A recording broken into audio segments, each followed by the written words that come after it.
ladies. Too much paperwork.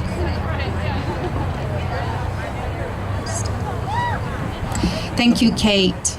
I'm glad she brought up the medical errors. I had read something one time, and at the bottom it said, we as nurses are the last hands to touch the patient when it comes to a medication or intervention, and how can we do better? And this is how we can do better, what we're doing today and moving forward. We have all seen movies where a fearless woman has overcome impossible odds to defeat an enormously wealthy, ruthless corporation that controls the dispute resolution process. Employs all of the witnesses and makes repeated claims that are manifestly wrong. Our next speaker, Linda Boly, RN, an outspoken Oregon patient safety advocate who was therefore wrongly terminated after 34 years of exemplary service, is a fearless example of such persistent fortitude. After a seemingly endless and terrible battle, Linda ultimately won the largest wrongful death termination judgment in Oregon's history. She is here today to tell her story. Please welcome the courageous Linda Boly.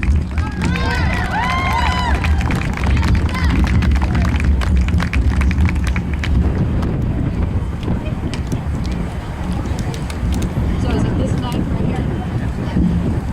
Okay. Can you hear me okay? Okay.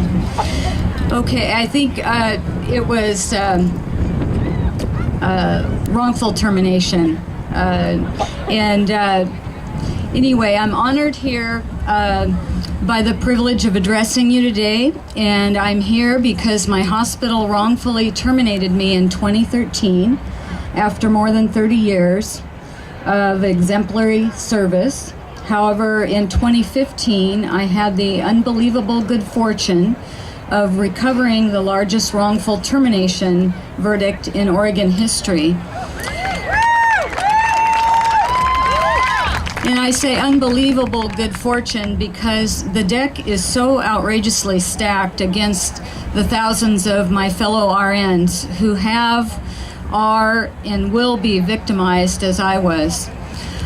I will not take much of your valuable time detailing how the deck is stacked against us. In brief, the hospitals have an overwhelming financial advantage, which they exploit to their maximum benefit. They create the dispute resolution rules, which make it almost impossible for a nurse to prevail. They employ all the witnesses, which means that the witnesses must risk their own financial well-being if they testify in favor of the victim. And in my case, the hospital repeatedly demonstrated a hostile relationship with the truth. In fact, the most startling aspect of our evidence is the extent to which it consists of damning admissions in both the testimony of the hospital's witnesses and its own documents. For example, one of my primary claims was age discrimination. Yet, when I asked my supervisor why, after more than 30 years of glowing reviews, right up until 6 months before, I was suddenly condemned for failure to meet productivity metrics, she uttered the worst possible response. Well, you know, nurses slow down as they get older.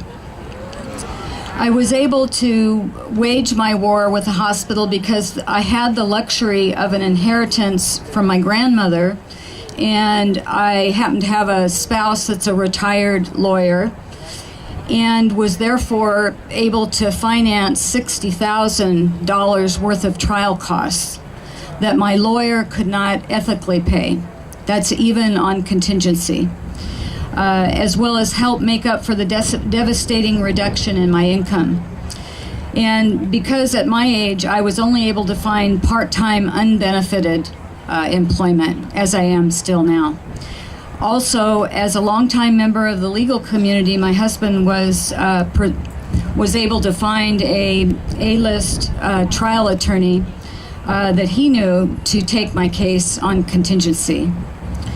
And given the odds, my attorney took an enormous risk of his profession and also his health.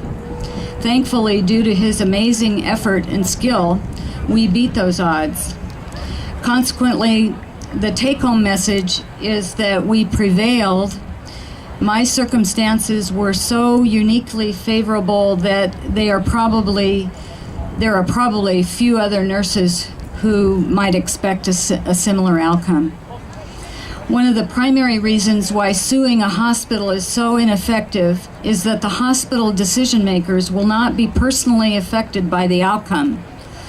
Any liability that ensues will be borne by patients and the taxpayers, that's you and I even, not the executives. Moreover, if a case is lost, they will simply tell their boards, as mine did, that the judgment was attributable to a runaway jury and an unscrupulous trial attorney. And of course, the typical unpaid figurehead board will believe them. Since litigation is unfortunately not that promising, I'm here to talk about what we can do, perhaps for the first time in our lives. Become politically active. That means educate, advocate, and motivate your peers.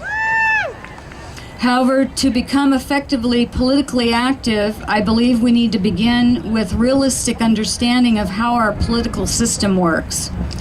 I want to share with you an expert analysis made by a very experienced and credentialed journalist. His name is Mark Leibovich, and in 2013 he published a most readable, humorous, and insightful book entitled This Town. Mr. Leibovich is the chief national correspondent for the New York Times Magazine. He's based right here in Washington, D.C. And what I find most compelling about his book is that his revelations are nonpartisan. He makes it an indisputable case that Congress is controlled by special interests, and there is ample mendacity on both sides of the aisle. His thesis is that the primary concern of our elected representatives is to get reelected, that raising the funds to do so consumes a third of their time, and for this reason, the lobbyists who contribute most of the funding for their campaigns therefore control them. If you doubt this conclusion, I strongly recommend that you read the book. While we're living in a time of extreme polarization, which I believe to be ominously problematic, the silver lining that comforts me is the political activism that it's generated. The Me Too and the Never Again movements are prominent examples. The recent special elections give strong confirmation that this activism is working. The question for us is, how can we channel our activism in a way that will best advance our cause of prioritizing patient welfare over hospital profits? I suggest we begin by understanding how Congress is complicit in thwarting our efforts. I'm going to focus on nonprofit hospitals because they are effectively regulated by the IRS, who determines their nonprofit tax status. I believe that the excessive compensation of nonprofit hospital decision makers is at the heart of the problem because it incentivizes them to minimize employee expenses so they can justify and fund their bonuses. The fact that the hospital executives were cutting pay to nurses to increase the funds left for themselves was a significant factor in motivating the jury to find in my favor. Congress could stop this compensation abuse in an instant by simply mandating that such executive pay could not exceed a specified multiple of the average pay of the hospital's other employees.